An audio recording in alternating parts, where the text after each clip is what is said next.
Thanks for watching. Today I'm going to give you a little update on Millwork Scanner 1.5. In general, I'll show you also how to use Millwork Scanner.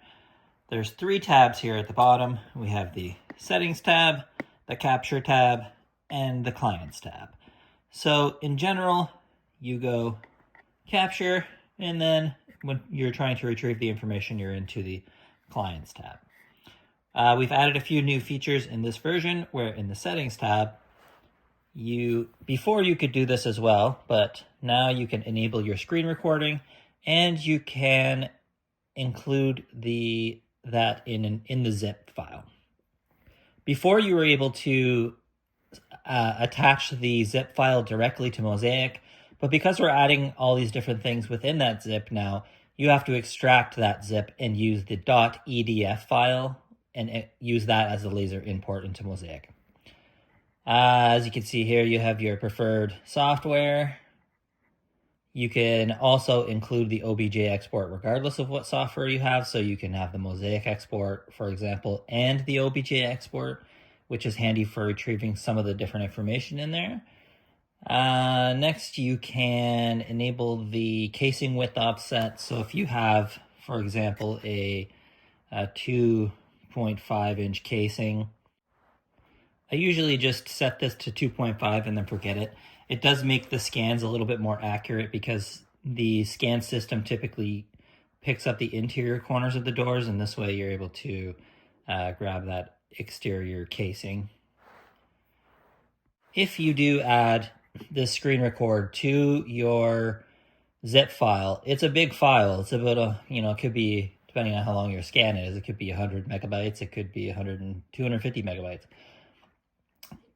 So bear in mind that there are some caveats to this feature here. I do prefer it because it's nice when your designer has a question, he or she could just run through the screen record and you don't have to take a bunch of pictures. So we'll start with the capture, and I'll grab this guy, and what you do is you hit the start scan button, and it's going to continue, or it's going to sort of like initialize the scan. Make sure you allow recording the screen, allow camera access, and then you can see where now we're scanning.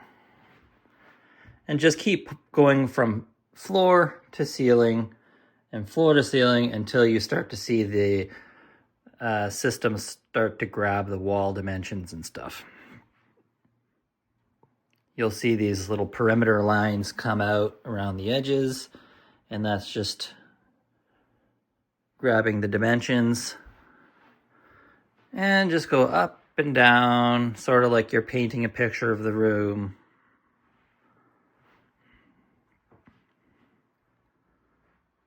Make sure we grab this window.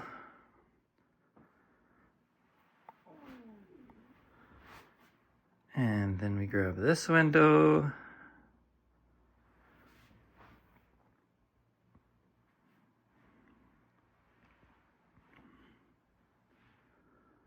And that's it. Then you're going to hit done. And we'll just bring it back over here again. So you're going to hit the save button right here. Well, before you do that, you can just rotate this around. You can view the different components. The OBJ is nice because Mosaic doesn't allow me to import things like the TV and the couch and stuff. So if you need a reference for the couch dimension, you can export the OBJ file and then you can dimension it from there to there. So we're going to hit save.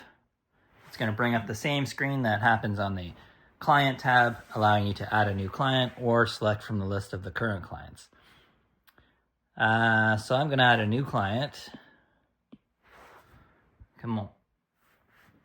And then another feature we added here is import from contacts.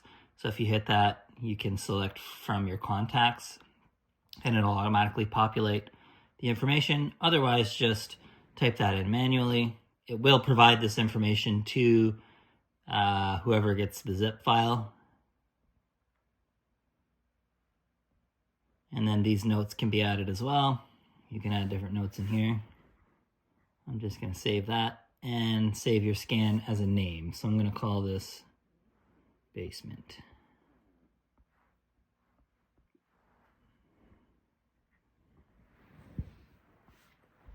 Okay, then we're going to go to Clients tab because this is where all of our saved information is.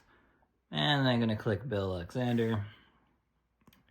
So there's a few ways you can do this. You can hit the scan here, and then allow you to view it in 3D, and then you can export it. So you can export it, and then you just select your different, whatever provider you use for your mail. I would recommend using the built-in mail provider in the iOS system, because there's a feature called Mail Drop, and that allows these larger files to be sent very easily as opposed to some of the other options out there. You would essentially just hit and then you just send it off to whoever you need to send it to. Optionally, you can come down here and this will give you, that's the export for just this file. And then if you go here, this is the one it is the one that you should be using really, because it exports all the information for all the scans. So if you've taken like 5 scans here, it'll package everything up in a nice little bow for you by hitting this button right here. Sometimes it takes a few seconds to like get all that information ready to zipped up and ready to go. And then again, you hit that wherever you're sending it off to. So that's about it for the updates to Millwork Scanner. Thanks for watching. Have a great one.